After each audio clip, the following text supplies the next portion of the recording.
ಪಂಚಮಿ ಹಬ್ಬ ಉಳ್ದಾವಾದೇನು ನಾಕ ಅಣ್ಣ ಬರಲಿಲ್ಲ ಯಾಕ ಕರಿಲಾಕ ಅಣ್ಣ ಬರಲಿ. ಎಲ್ಲರಿಗೂ ನಮಸ್ಕಾರ. ಎಲ್ಲರಿಗೂ ನಾಗರ ಪಂಚಮಿ ಹಬ್ಬದ ಶುಭಾಶಯಗಳು. ನಮ್ಮ ಉತ್ತರ ಕರ್ನಾಟಕದ ಕಡೆ ಪಂಚಮಿ ಹಬ್ಬ ಅಂತ ಬಂದ್ರೆ ಸಾಕು, ಇಡೀ ಊರೇ ಸಂಭ್ರಮ ಪಡ್ತೈತಿ. ಹೆಂಗಂತಂದ್ರೆ ಪಂಚಮಿ ಹಬ್ಬ ಇನ್ನೂ ಸ್ವಲ್ಪ ದಿನಗಳಿರುವಾಗಲೇ ಇಲ್ಲಿ ಮನೆಯಲ್ಲಿ ಉಂಡಿ, ಕರ್ಚಿಕಾಯಿ, ವೆರೈಟಿ ಉಂಡಿಗಳನ್ನ ಮಾಡಿ ಇಟ್ಬಿಡ್ತಾರೆ. ಯಾಕಂದ್ರೆ ಪಂಚಮಿ ಹಬ್ಬದಲ್ಲಿ ಎಲ್ಲರೂ ಖುಷಿ ಪಡುವನ, ಅವತ್ತೇನು ಕೆಲಸ ಇಟ್ಕೊಳ್ಳೋದೆ ಬೇಡ ಅಂತ ಹೇಳಿ ಅವ್ರೇನ್ ಮಾಡ್ತಾರೆ, ನಾಗರ ಪಂಚಮಿ ದಿನ ಏನು ಕೆಲಸನೇ ಮಾಡದೇನೆ ಮೊದ್ಲೇನೆ ಎಲ್ಲಾನು ಮಾಡಿ ರೆಡಿ ಮಾಡಿ ಇಟ್ಕೋತಾರೆ. ಎಳ್ಳು ಹುರಿಯೋದಿರ್ಬೋದು, ಕರ್ಚಿಕಾಯಿ ಮಾಡೋದಿರ್ಬೋದು, ಅಳ್ಳಿಟ್ಟಿನ ಉಂಡೆ ಅಂತೆ, ಶೇಂಗಾ ಉಂಡೆ ಅಂತೆ, ಎಳ್ಳಿನ ಉಂಡೆ ಅಂತೆ, ಹೀಗೆ ಬೇಸನ್ ಉಂಡೆ ಅಂತೆ, ವೆರೈಟಿ ಉಂಡಿಗಳನ್ನ ಮಾಡಿ ಇಟ್ಟು ಬೆಳಿಗ್ಗೆ ನಾಗರ ಪಂಚಮಿ ದಿನ ದೇವರಿಗೆ ನೈವೇದ್ಯ ಮಾಡಿ ಪೂಜೆ ಮಾಡಿ ಇಡೀ ಕುಟುಂಬದವರೆಲ್ಲ ನಾಗಪ್ಪನಿಗೆ ಹಾಲೆರೀತಾರೆ. ಪುರಾಣ ಕಾಲದಿಂದಲೂ ಸರ್ಪಗಳನ್ನ ಅಥವಾ ನಾಗದೇವತೆಯನ್ನ ದೇವರಂತೆ ಪೂಜಿಸಲಾಗುತ್ತೆ. ನಾಗರ ಪಂಚಮಿಯ ದಿನದಂದು ನಾಗದೇವತೆಯನ್ನ ಪೂಜಿಸುವುದರಿಂದ ಎಲ್ಲ ಇಷ್ಟಾರ್ಥಗಳು ನೆರವೇರ್ತವು ಅಂತ ಹೇಳಿ ನಮ್ಮ ಹಿರಿಯರು ನಂಬ್ಕೊಂಡು ಬಂದಾರ. ನಾಗರ ಪಂಚಮಿ ಅಂದ್ರೆ ಅಣ್ಣ ಒಂದು ತಂಗಿಯ ಬಾಂಧವ್ಯವನ್ನ ಇದು ಸೂಚಿಸ್ತೈತಿ. ನಮ್ಮ ಜನಪದ ಹಾಡಿನಂತೆ ತವರಿನಿಂದ ಹೆಣ್ಣು ಮಕ್ಕಳಿಗೆ ಉಡುಗೊರೆ ರೂಪದಲ್ಲಿ ಅವರಿಗೆ ಕೊಡುವ ಸಂಪ್ರದಾಯ ಇಂದಿಗೂ ಕೂಡ ನಮ್ಮ ಉತ್ತರ ಕರ್ನಾಟಕದಲ್ಲಿ ಚಾಲ್ತಿಯಲ್ಲಿ ಐತಿ ಅಂತಾನೆ ಹೇಳ್ಬೋದು. ಹಿಂದೂ ಧರ್ಮದಲ್ಲಿ ನಾಗದೇವರಿಗೆ ವಿಶೇಷವಾದ ಮಹತ್ವ ಐತಿ. ನಾಗಪಂಚಮಿಯ ದಿನ ಸಂತೋಷ ಮತ್ತು ಸಮೃದ್ಧಿ, ಹೊಲಗಳಲ್ಲಿ ಬೆಳೆಗಳ ರಕ್ಷಣೆಗಾಗಿ ಹಾವುಗಳನ್ನ, ನಾಗದೇವತೆಯನ್ನ ಪೂಜಿಸ್ಕೊಂಡು ಬಂದಿದ್ದಾರೆ ನಮ್ಮ ಹಿರಿಯರು. ಆ ಸಂಪ್ರದಾಯ ಇಂದಿಗೂ ಕೂಡ ಮುಂದುವರೆದೈತಿ ಅಂತಾನೆ ಹೇಳ್ಬೋದು. ಇನ್ನ ಜೋಕಾಲಿಯಲ್ಲಿ ಆಡೋದು, ದೊಡ್ಡವರಿಂದ ಹಿಡಿದು ಚಿಕ್ಕವರಿಂದ ಹಿಡಿದು ದೊಡ್ಡವ್ರವರೆಗೂ ಜೋಕಾಲಿ ಆಡೋದು ನಮ್ಮ ಕಡೆ ಬಹಳ ಪ್ರಸಿದ್ಧಿ. ಯಾಕಂದ್ರೆ ಅವತ್ತು ಇಡೀ ದಿನ ಒಂದ್ಸಲಾರ ಜೋಕಾಲಿ ಮೇಲೆ ಕುಂದಿರ್ಬೇಕು ಅಂತ ನಮ್ಮ ಹಿರಿಯರು ಹೇಳ್ತಿದ್ರು. ಜೋಕಾಲಿ ಒಳಗೆ ಕುಂದಿರ್ಲಿಲ್ಲ ಅಂದ್ರ ಕತ್ತಿ ಹೊಟ್ಟೆ ಹುಡ್ತಿ ನೀನು ಅಂತ ಹೇಳಿ ಹೆದರ್ಸೋರು ನಮಗೆ. ಹಿಂಗಾಗಿ ನಾವು ಅಯ್ಯೋ ಬೇಡಪ್ಪ, ನಾವು ಕತ್ತಿ ಹೊಟ್ಟೆಲಿ ಹುಟ್ಟೋದು ಬೇಡ ಅಂತ ಹೇಳಿ ಚಿಕ್ಕವರಿದ್ದಾಗ ಎಲ್ಲಾದ್ರೂ ಗಿಡಕ್ಕೆ ಅಥವಾ ಮನೆಯಲ್ಲಿ ಎಲ್ಲಾದ್ರೂ ಕಟ್ಟಿದ್ರು ಸರಿ ಒಂದ್ ಸ್ವಲ್ಪ ಆದ್ರೂ ಜೋಕಾಲಿನ ಆಡಿ ಖುಷಿ ಪಡ್ತಿದ್ವಿ. ಈ ನಾಗಪ್ಪನಿಗೆ ಹಾಲು ಎರಿಬೇಕಾದ್ರೆ ಈ ಹೊಸ ಕೊಬ್ಬರಿ ಗಿಟಕನ್ನ ಇಟ್ಕೊಂಡು ಹಾಲು ಎರಿತಿದ್ವಿ. ಆ ಕೊಬ್ಬರಿ ಗಿಟಕದಿಂದ ಹಾಲನ್ನ ಹಾಕಿ ಅಥವಾ ನೀರನ್ನ ಹಾಕಿ ಹಾಲು ಎರೆದ ಮೇಲೆ ಆ ಕೊಬ್ಬರಿ 2 ಗಿಟಕ್ ಇರ್ತಾವಲ್ಲ, ಅವನು ಮನೆಯಲ್ಲಿ ಚಿಕ್ಕ ಮಕ್ಳಿದ್ರೆ ಅವರಿಗೆ ಗೋಲ್ ಗೊಬ್ಬರಿ ಅಂತ ಮಾಡಿ ಕೊಡ್ತಿದ್ವಿ. ಇಡೀ ದಿನ ಗೋಲ್ ಗೊಬ್ಬರಿ ತಿರ್ಗಿಸ್ಕೊಂಡು ಆಟ ಆಡೋ ಖುಷಿ ನೋಡಿದ್ರೆ ನಿಮಗೆ ಎಲ್ಲಿ ಕೊಟ್ರು ಆ ತರ ನಿಮ್ಗೆ ಖುಷಿ ಸಿಗೋದಿಲ್ಲ. ಹೀಗಾಗಿ ಮಕ್ಕಳಿದ್ದ ಮನೆಯಲ್ಲಿ ಗೋಲ್ ಗೊಬ್ಬರಿನ ಮಾಡಿ ನಮಗ್ ಆಟ ಆಡಕ್ ಕೊಡ್ತಿದ್ರು. ಇದು ಒಂದು ಪಂಚಮಿ ಅಂದ ತಕ್ಷಣ ನಮಗ್ ಬಾಲ್ಯದ ಒಂದು ನೆನಪು ಬರುತ್ತೆ. ಇನ್ನ ಬನ್ನಿ, ನಾಗರ ಪಂಚಮಿ ಹಬ್ಬದ ಹಿನ್ನೆಲೆ ಏನು, ನಮ್ಮ ಪುರಾಣ ಕಥೆಗಳು ಏನ್ ಹೇಳ್ತವೆ ಅನ್ನೋದನ್ನ ಕೇಳ್ಕೊಂಬರೋಣ. ಬ್ರಹ್ಮದೇವನ ಮಗನಾದ ಮರೀಚಿ ಮುನಿಗೆ ಕರ್ದಮ ಮುನಿಯ ಮಗಳಾದ ಕಲಾ ಅನ್ನುವಂತವಳೊಂದಿಗೆ ಮದುವೆಯಾಗಿತ್ತು. ಈ ದಂಪತಿಗಳಿಗೆ ಹುಟ್ಟಿದವನೇ ಕಶ್ಯಪ ಮುನಿ. ಈ ಕಶ್ಯಪ ಮುನಿ ಹಲವಾರು ಹೆಂಡಂದಿರನ್ನ ಅಂದ್ರೆ ಪತ್ನಿಯರನ್ನ ಹೊಂದಿದ್ರು. ದಕ್ಷ ಪ್ರಜಾಪತಿಯ 13 ಜನ ಹೆಣ್ಣು ಮಕ್ಕಳು ಕೂಡ ಕಶ್ಯಪನ ಹೆಂಡತಿಯರಾಗಿದ್ರು. ಆ 13 ಜನ ಸಹೋದರಿಯರಲ್ಲಿ ಕದ್ರು ಮತ್ತು ವಿನಿತೆ ಎಂಬ ಇಬ್ಬರು ಅನ್ಯೋನ್ಯರಾಗಿ ಸದಾ ಒಟ್ಟಿಗೆನೆ ಇರ್ತಾ ಇದ್ರು. ಒಂದು ದಿನ ಕಶ್ಯಪನು ಇವರಿಬ್ಬರನ್ನ ತನ್ನ ಕಡೆ ಕರೆದು, ನಾನು ಒಂದು ಯಾಗವನ್ನು ಮಾಡಬೇಕು ಅಂತ ಹೇಳಿ ಇಷ್ಟಪಟ್ಟಿನಿ. ಅದರ ಫಲವಾಗಿ ನಿಮ್ಮಿಬ್ಬರಿಗೆ ಸಂತಾನ ಭಾಗ್ಯ ಆಗತ್ತ, ನಿಮಗೆ ಎಂಥ ಮಕ್ಕಳು ಬೇಕು ಅನ್ನೋದನ್ನ ಹೇಳಿ ಅಂತ ಕೇಳ್ತಾನೆ. ಆಗ ಆ ಕದ್ರು ಸಮಾನ ಬಲರಾದ 1,000 ನಾಗಗಳನ್ನ ತನಗೆ ಮಕ್ಕಳಾಗಿ ಬೇಕು ಅಂತ ಕೇಳ್ತಾಳೆ. ವಿನಿತೆಯು ಆ ಕದ್ರುವಿನ ಮಕ್ಕಳಿಗಿಂತ ಬಲವಂತರಾದ 2 ಮಕ್ಕಳನ್ನ ಕೇಳ್ತಾಳೆ. ಮುನಿಗಳು ಸರಿ ನಿಮ್ಮಿಬ್ಬರಿಗೂ ತಥಾಸ್ತು ಅಂತ ಹೇಳಿ ಅವ್ರು ಯಾಗಕ್ಕ ಹೊಕ್ಕಾರ. ಅವರು ಮಾಡಿದ ಯಾಗದ ಫಲವಾಗಿ ಕದ್ರು ಮತ್ತು ವಿನಿತೆಯರಿಬ್ರು ಗರ್ಭಿಣಿಯರಾಗ್ತಾರೆ. ಹಲವು ವರ್ಷಗಳ ನಂತರ ಕದ್ರು ಚಿಕ್ಕ ಗಾತ್ರದ 1,000 ಅಂಡಗಳಿಗೆ ಜನ್ಮನ ನೀಡ್ತಾಳೆ. ವಿನಿತೆಯು ಕೂಡ 2 ಬೃಹತ್ ಅಂಡಗಳನ್ನ ಜನ್ಮ ನೀಡ್ತಾಳೆ. ಅವುಗಳನ್ನೇನ್ ಮಾಡ್ತಾರೆ, ಕಶ್ಯಪ ಮುನಿಯ ಸಲಹೆಯಂತೆ ಮಡಿಕೆಗಳಲ್ಲಿ ಜೋಪಾನವಾಗಿ ಕಾಪಾಡಿಕೊಂಡಿರುವಾಗ ಮೊದಲು ಕದ್ರುವಿನ ಮೊಟ್ಟೆಗಳೆಲ್ಲವೂ ಒಡೆದು ಬಲಶಾಲಿಗಳಾದ 1,000 ನಾಗಸರ್ಪಗಳು ಹುಟ್ಟಿದವು. ಇದಾಗಿ ಕೆಲವು ದಿನಗಳು ಕಳೆದ್ರೂ ವಿನಿತೆಯ ಅಂಡಗಳು ಒಡಿಲೇ ಇಲ್ಲ. ಹೀಗಾಗಿ ವಿನಿತೆಗೆ ತುಂಬಾ ಸಿಟ್ಟು ಬರುತ್ತ, ಮನಸ್ಸು ಚಂಚಲ ಆಗತ್ತ. ಮೊದಲು ಕದ್ರುವಿನೊಂದಿಗೆ ಎಷ್ಟೇ ಅನ್ಯೋನ್ಯತೆಯಿಂದ ಇದ್ರೂ ಕೂಡ ಆಕೆಯ ಮಕ್ಕಳು ದಿನೇ ದಿನ ಬೆಳೆಯುವುದನ್ನು ನೋಡಿ ಈ ವಿನಿತೆಗೆ ಏನ್ ಮಾಡುತ್ತೆ, ಅಸೂಯೆ ಹುಟ್ಟತೈತಿ, ಕೋಪ ಬರ್ತೈತಿ. ಅಯ್ಯೋ, ನನ್ನ ಅಕ್ಕನ ಮಕ್ಕಳು ಬೆಳೀತಾ ಇದ್ದಾರೆ, ನನ್ನ ಮಕ್ಕಳು ಇನ್ನೂ ಸರಿಯಾಗಿ ಹುಟ್ಲೇ ಇಲ್ವಲ್ಲ ಅಂತ ಅವಳ ಮನಸ್ಸಲ್ಲೇನೆ ಕೊರಗ್ತಾ ಇರ್ತಾಳೆ. ಹೀಗಾಗಿ ಏನ್ ಮಾಡ್ತಾಳೆ, ಅವಸರದಿಂದ ಅವಳು ಏನ್ ಮಾಡ್ತಾಳೆ, ತನ್ನ ಒಂದು ಮೊಟ್ಟೆಯನ್ನ ಅದು ತಾನಾಗಿ ಒಡೆಯುವುದಕ್ಕೆ ಬಿಡದೇನೆ ತಾನೇ ಮೊದ್ಲೇ ಒಡೆದು ಬಿಡ್ತಾಳೆ. ಆ ಒಡೆದೊಡನೆ ಆ ಮೊಟ್ಟೆಯೊಳಗಿಂದ ಒಬ್ಬ ಪುತ್ರ ಹೊರಗೆ ಬರ್ತಾನೆ. ಆದ್ರ ಅವನ ಕಾಲುಗಳು ಇನ್ನೂ ಸಂಪೂರ್ಣವಾಗಿ ಬೆಳೆದಿರೋದಿಲ್ಲ. ಆಗ ಮಗ ಏನ್ ಮಾಡ್ತಾನೆ, ಸ್ವಲ್ಪ ಕಾಲು ಅದು ಆಗತ್ತಂತಾರೆ, ಅಂದ್ರೆ ಕಾಲು ಎಳೆಯೋದು ಅಂತ ಹೇಳ್ತಾರೆ ನೋಡಿ, ಹೇಳುವಂತರ ಆಗ್ಬಿಡುತ್ತೆ. ತನ್ನ ತಪ್ಪಿನಿಂದಾಗಿ ವಿನಿತೆಗೆ ಅತಿಯಾಗಿ ನೊಂದು ಪಶ್ಚಾತ್ತಾಪ ಪಡ್ತಾಳೆ. ಅಯ್ಯೋ, ನಾನು ದುಡುಕ್ಬಾರ್ದಿತ್ತು, ಬೇಗನೆ ದುಡುಕ್ಬಿಟ್ಟು ಈ ತರ ಮಾಡ್ಬಿಟ್ಟೆ, ನನ್ನ ಮಗು ಸ್ವಲ್ಪ ಅಂಗವಿಕಲತೆಯಿಂದ ಹುಟ್ಬಿಡ್ತು ಅಂತ ಕೊರಗ್ತಾಳೆ. ಈ ಹೊರಬಂದಂತ ಪುತ್ರ ಇದಾನಲ್ಲ, ಮಗ ಇದಾನಲ್ಲ, ಅವನು ಭಾರಿ ಕೋಪ ಬರ್ತವನಿಗೆ. ಕೋಪ ಬಂದು ತನ್ನ ತಾಯಿಗೆ ಶಾಪ ಹಾಕ್ಬಿಡ್ತಾನೆ. ನೋಡ್ತಾಯಿ, ನೀನು ತಾಳ್ಮೆಯನ್ನ ತಪ್ಪಿ, ನೀನು ಅವಸರದಿಂದ ಮಾಡಿದ ತಪ್ಪಿನಿಂದ ನಾನು ಈ ತರ ಹುಟ್ಟಬೇಕಾಯ್ತು. ಅದಕ್ಕೆ 500 ವರ್ಷಗಳವರೆಗೆ ನೀನು ಮತ್ತೊಬ್ಬರ ದಾಸಿಯಾಗಿ ಇರು ಅಂತ ಹೇಳಿ ಅವನೇನ್ ಮಾಡ್ತಾನೆ, ಶಾಪ ಹಾಕ್ತಾನೆ. ಆದ್ರೆ ಇನ್ನೊಂದು ಮಾತು, ಭಯ ಪಡುವ ಅಗತ್ಯ ಇಲ್ಲ, ಇನ್ನೊಂದು ಮೊಟ್ಟೆಯಿಂದ ನನ್ನ ತಮ್ಮ ಹುಟ್ಟತಾನೆ, ಅವನು ನಿನ್ನನ್ನ ಈ ದಾಸ್ಯದಿಂದ ಬಿಡುಗಡೆ ಮಾಡ್ತಾನೆ ಅಂತ ಹೇಳಿ ಅವನು ಆಕಾಶಕ್ಕೆ ಹಾರಿ ಹೋಗ್ಬಿಡ್ತಾನೆ. ಅವನೇ ಮುಂದೆ ಅರುಣ ಅನ್ನುವ ಹೆಸರಿನಿಂದ ಸೂರ್ಯ ದೇವನ ಸಾರಥಿ ಆಗ್ತಾನೆ. ಇದಾದ ಕೆಲವು ದಿನಗಳ ನಂತರ ದೇವತೆಗಳು ಮತ್ತು ರಾಕ್ಷಸರು ಕೂಡಿ ಸಮುದ್ರ ಮಂಥನ ಕಾರ್ಯ ನಡೆಸ್ತಾರೆ. ಈ ಸಮುದ್ರ ಮಂಥನದಲ್ಲಿ ಅನೇಕ ಒಳ್ಳೆಯ ವಸ್ತುಗಳು ಹುಟ್ಟಿ ಬಂದವು. ಅವುಗಳಲ್ಲಿ ಉಚ್ಛ್ರೈಶ್ರವ ಅನ್ನುವಂಥ ಕುದುರೆ ಕೂಡ ಒಂದಾಗಿತ್ತು. ಈ ಉಚ್ಛ್ರೈಶ್ರವ ಕುದುರೆಯ ವಿಷಯದ ಬಗ್ಗೆ ಮಾತಾಡ್ತಾ ಈ ಅಕ್ಕ ತಂಗಿ ಏನ್ ಮಾಡ್ತಾರೆ ಅಂದ್ರೆ, ಅದ್ರ ಬಣ್ಣದ ಬಗೆಗೆ ಮಾತಾಡ್ತಾರೆ. ಕದ್ರು ಉಚ್ಛ್ರೈಶ್ರವದ ಬಾಲ್ ಕಪ್ಪಾಗಿರ್ತೈತಿ ಅಂತ ಹೇಳ್ತಾಳೆ.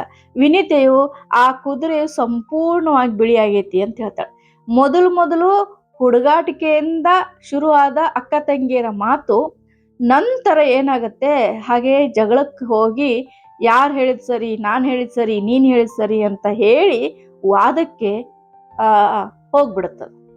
ಹೀಗಾಗಿ ಅವರಿಬ್ರು ಕೂಡಿ ವಾದ ಮಾಡ್ತಾನೆ ನಮ್ಮಿಬ್ಬರ ಮಧ್ಯ ಯಾರು ಗೆಲ್ತಾರೆ ಅಂತ ಹೇಳಿ ಪಂದ್ಯನೂ ಕೂಡ ಕಟ್ಟಿಬಿಡ್ತಾರೆ.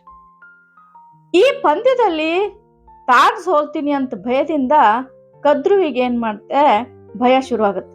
ಹೆಂಗಾದ್ರೂ ಮಾಡಿ ನಾನು ಈ ಪಂದ್ಯದಲ್ಲಿ ಗೆಲ್ಲೇಬೇಕು, ಅದಕ್ಕೆ ಬೇಕಾಗಿರುವಂತ ಅವಳೇನ್ ಹೇಳಿದಾಳಲ್ಲ ಕಪ್ಪು ಬಾಲ ಅಂತ ಹೇಳಿ, ಅದನ್ನ ಹೆಂಗಾರ ಮಾಡಿ ನಾನು ಕಪ್ಪು ಬಾಲ್ ತರನೇ ಕಾಣಿಸುವಂತ ಮಾಡ್ಬೇಕು ಅಂತ ಹೇಳಿ ಹಠದಿಂದ ಏನ್ ಮಾಡ್ತಾಳ, ತನ್ನ ಮಕ್ಕಳನ್ನೆಲ್ಲ ತನ್ನ ಕಡೆ ಕರೆದು, ಉಚ್ಛ್ರೈಶ್ರವ ಈ ದಾರಿಯಲ್ಲಿ ಹೋಗ್ತಾ ಇರ್ತೈತಿ, ನೀವೆಲ್ಲರೂ ಅದ್ರ ಬಾಲಕ್ಕ ಸುತ್ತಕೊಂಡು ಅದು ದೂರದಿಂದ ನೋಡಿದ್ರೆ ಕಪ್ಪು ತರ ಕಾಣಿಸ್ಬೇಕು, ಹಂಗ್ ಮಾಡ್ಬೇಕು ನೀವು ಅಂತ ಹೇಳಿ ಕೇಳ್ಕೊತಾಳ.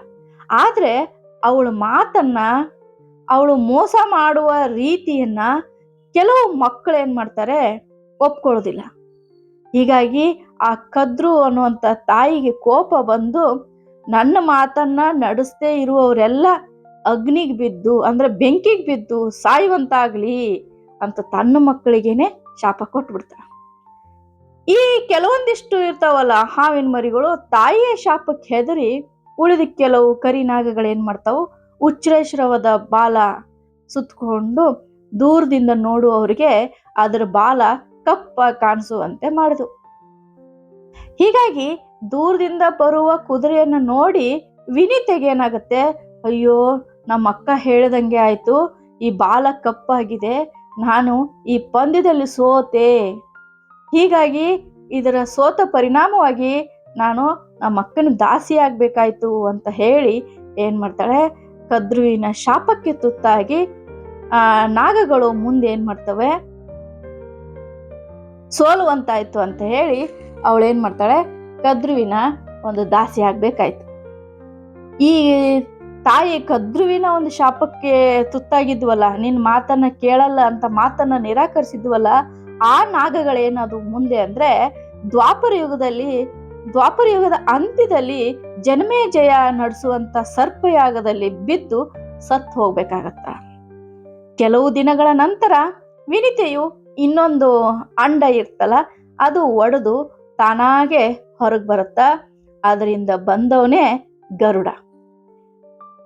ಆ ಗರುಡನು ಹುಟ್ಟುತ್ತಲೇ ದೊಡ್ಡದಾಗಿ ಬೃಹತ್ತಾಕಾರವಾಗಿ ಬೆಳೆದು ಆಕಾಶಕ್ಕೆ ಏರಿ ಇಡೀ ಭೂಮಂಡಲವನ್ನ ಒಂದು ಸಲ ಪ್ರದಕ್ಷಿಣೆ ಮಾಡ್ತಾನೆ. ಮಗನ ಒಂದು ಬಲ ಸಾಹಸ ಕಂಡು ವಿನಿತೆಗೆ ಏನಾಗುತ್ತೆ, ತುಂಬಾ ಸಂತೋಷ ಆಗತ್ತೆ. ಆದ್ರ ಏನ್ ಮಾಡೋದು, ಅವಳು ದಾಸಿಯಾಗಿರೋದ್ರಿಂದ ಅವಳು ಮಗನ ಕಡೆ ಗರುಡನ ಕಡೆ ಅವಳು ಹೋಗಕ್ಕ ಆಗುವುದಿಲ್ಲ. ಹೀಗೆ ತನ್ನ ತಾಯಿ ಕೊಟ್ಟ ಮಾತಿನಿಂದ ಹಲವು ವರ್ಷಗಳು ಅಲ್ಲೇ ಓಡಾಡ್ಬೇಕಾಗತ್ತೆ. ಒಂದು ದಿನ ತನ್ನ ಮಕ್ಕಳನ್ನ ಹೆಗಲ ಮೇಲೆ ಕೂರಿಸ್ಕೊಂಡು ದೂರದ ರಮಣಕ ಎಂಬ ದ್ವೀಪಕ್ಕೆ ವಿಹರಿಸಲು ಕರೆದುಕೊಂಡು ಹೋಗುವಂತೆ ಕದ್ರು ಗರುಡನಿಗೆ ಆಜ್ಞಾಪಿಸ್ತಾಳೆ. ಹಾಗಾಗಿ ಹೆಗಲ ಮೇಲೆ ಹೊತ್ತುಕೊಂಡು ಹೋಗುವಂತೆ ವಿನಿತೆಗೆ ಆಜ್ಞಾಪಿಸ್ತಾಳೆ. ತಾಯಿಗೆ ಕಷ್ಟ ಕೊಡುತ್ತಿರುವುದನ್ನ ನೋಡಿ ಗರುಡನಿಗೆ ತುಂಬಾ ಕೋಪ ಬರುತ್ತೆ.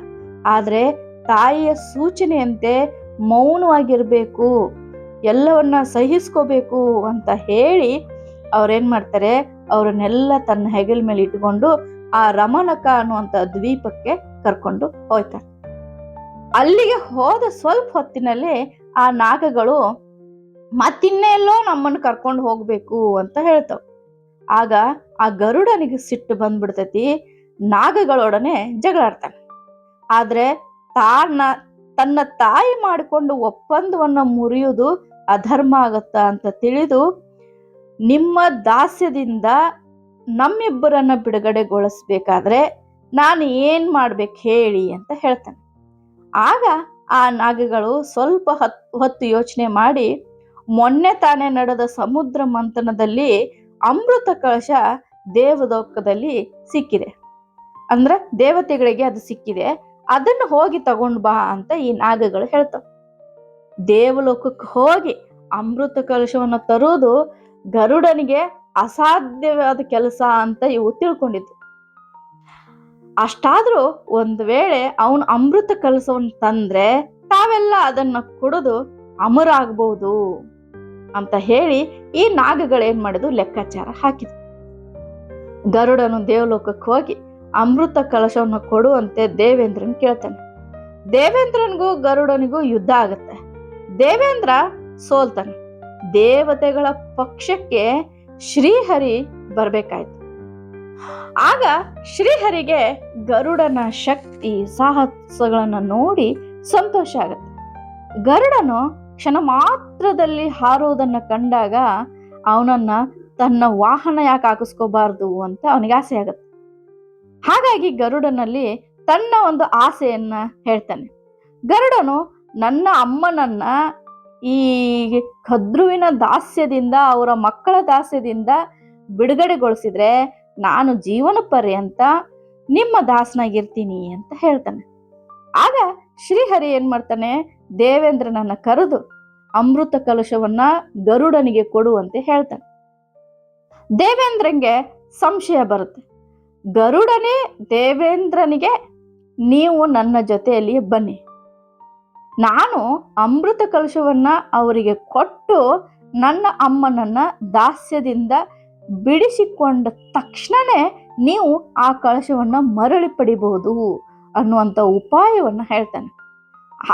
ಹಾಗೆ ಆಗ್ಲಿ ಅಂತ ಹೇಳಿ ಗರುಡ ದೇವೇಂದ್ರನ ಜೊತೆ ಇಬ್ರು ರಮಣಕ ಅನ್ನುವಂಥ ದ್ವೀಪಕ್ಕೆ ಹೋಗ್ತಾರೆ. ಆ ಗರುಡ ಏನ್ ಮಾಡ್ತಾನೆ, ದರ್ಬೆಗಳನ್ನ ಕತ್ತರಿಸಿ ನೆಲದ ಮೇಲೆ ರಾಶಿ ರಾಶಿಯಾಗಿ ಹಾಕ್ತಾನೆ. ಅದರ ಮೇಲೆ ಅಮೃತ ಕಲಶವನ್ನ ಇಡ್ತಾನೆ. ದೇವೇಂದ್ರನನ್ನು ಅಮೃತ ಕಲಶವನ್ನ ನೋಡಿದಂತ ನಾಗಗಳಿಗೆ ಭಾರಿ ಸಂತೋಷ ಆಗುತ್ತೆ. ಅವು ಕೊಟ್ಟ ಮಾತಿನಂತೆ ವಿನಿತೆಯನ್ನ ಅಂದ್ರೆ ಗರುಡನ ತಾಯಿಯನ್ನ ದಾಸ್ಯದಿಂದ ಮುಕ್ತಗೊಳಿಸ್ತಾವ. ತಕ್ಷಣವೇ ದೇವೇಂದ್ರ ಏನ್ ಮಾಡ್ತಾನೆ, ಆ ಅಮೃತ ಕಲಶವನ್ನ ತೆಗೆದುಕೊಂಡು ಮೇಲ್ ಹೋಗಿ ಮಾಯ ಆಗ್ಬಿಡ್ತಾನೆ. ಆಗ ದರ್ಬೆಯ ಮೇಲೆ ಅಮೃತವು ಚೆಲ್ಲಿದಂತೆ ಭ್ರಮೆ ಆಗತ್ತೆ. ಅಮೃತದ ಆಸೆಯಲ್ಲಿದ್ದ ನಾಗಗಳೆಲ್ಲ ನಾ ಮುಂದು ತಾ ಮುಂದು ಅಂತ ಹೇಳಿ ಈ ದರ್ಬೆ ಅಂತ ಹೇಳ್ತೀವಲ್ಲ, ಆ ದರ್ಬೆಯನ್ನ ನೆಕ್ಕಕ್ ಹೋಗ್ತಾವ. ಆ ದರ್ಬೆಯನ್ನ ನೆಕ್ಕಿದ್ರ ಪರಿಣಾಮವಾಗಿ ಈ ನಾಗಗಳ ನಾಲಿಗೆ ಒಂದು ಎರಡು ರೀತಿಯಾಗಿ ಸೀಳಿದಂಗೆ ಆಗುತ್ತೆ. ಹೀಗಾಗಿ ಇಂದಿಗೂ ನಾಗಗಳ ನಾಲಿಗೆಗಳು ಎರಡು ಸೀಳಾಗಿ ನಮಗೆ ಕಾಣಿಸುತ್ತೆ.